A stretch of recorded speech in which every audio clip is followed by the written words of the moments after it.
Bismillah ar-Rahman ar-Rahim. Assalamu alaikum. Continuing to my previous video about the playlist, I want to make the impact of Islamic philosophy on European philosophy. Here I will speak about the fields where the East met with the West. Let me start here. The East and West are met in 5 fields. 3 of them were major, and the fact that the East had emerged from it all had the most serious architectural, political, and military consequences. This came from the fact about the Crusades mostly, where it destroyed everything good in the East.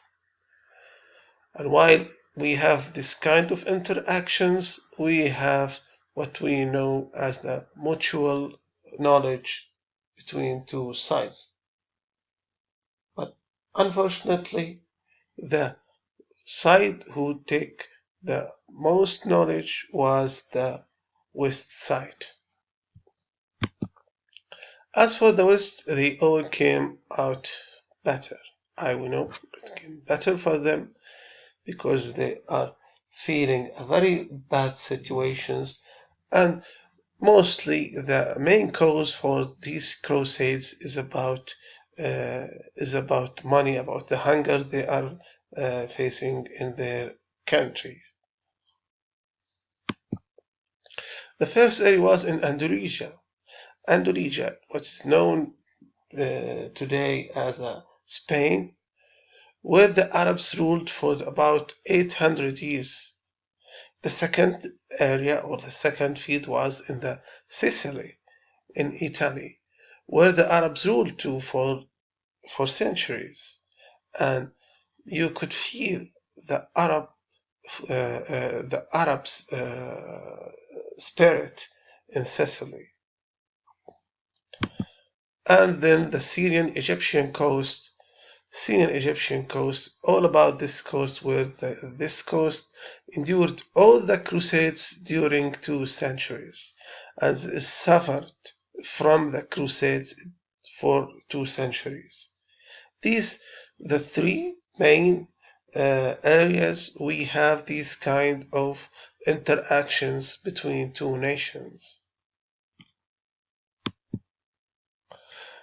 The Arabs conquered Andalusia in 700 AD.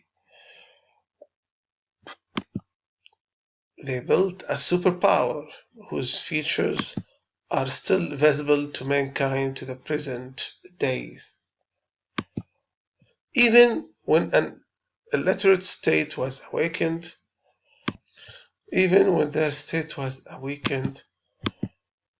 mental and logical sciences were moving smoothly to Europe. And we have to understand the soul of Arabs and the souls of Muslims. In this case, we are here from our culture, we took it from our religion. We don't have to keep science for ourselves. Science, we are believed, is science is for the rest of the world. We have to teach others. We are not obsessing in control or in dominance like Western, so we have no problem to give science and to transferring our science and education to other nations.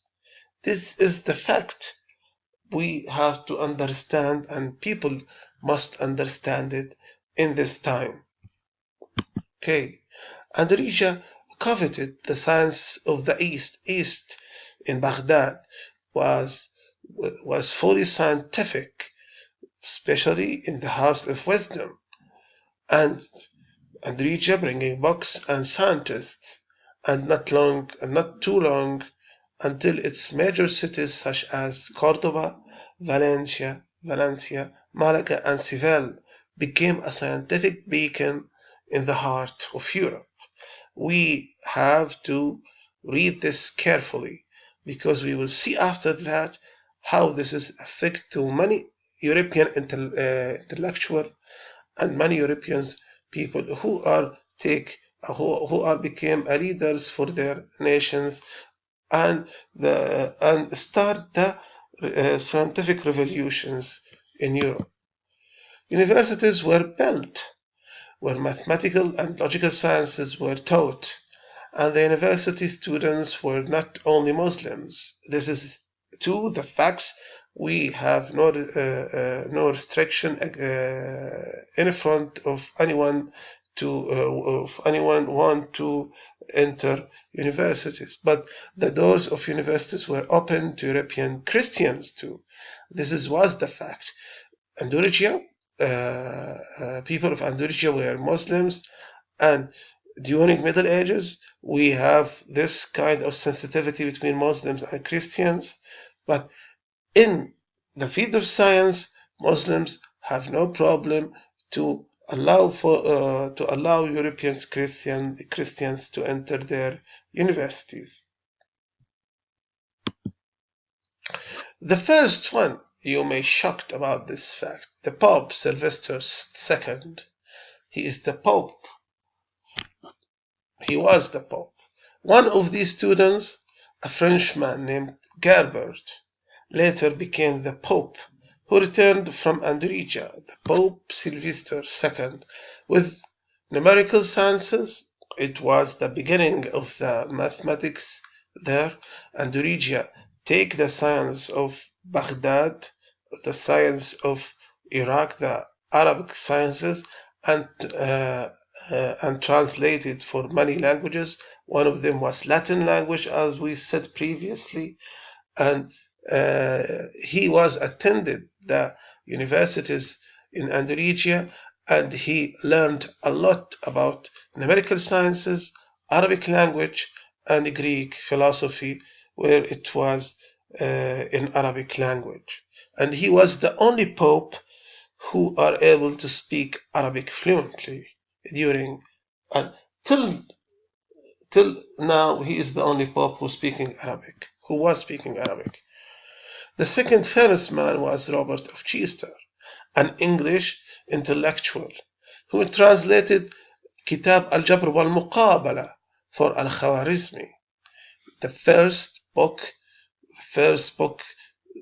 talked about algebra and using letters in mathematics. Translated books too in chemistry and astronomy. We know Muslims was obsessing about astronomy and was the author of the first foreign translations for the Quran to the European language, and he was published in Basel, I believe in 1584 AD. This is the second one.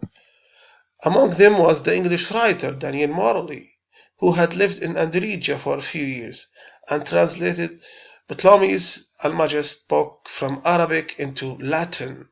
Almagest book was translated at the House of Wisdom to the Arabic language, and he went there in Andalusia. He learned about Arabic, and he translated later on to the Latin language. These three people was the most famous people who was learned in Andalusia and who are learned a lot from the root of Arabic philosophy and from Arabic revolutions in science in Andalusia. In the next video, I will talk about the Sicily, where the West met with East and they are interact together to form a new era of world cooperation. I hope you enjoyed with me in this video. Thank you for being supportive with me. Do not forget to subscribe in my channel. Support me.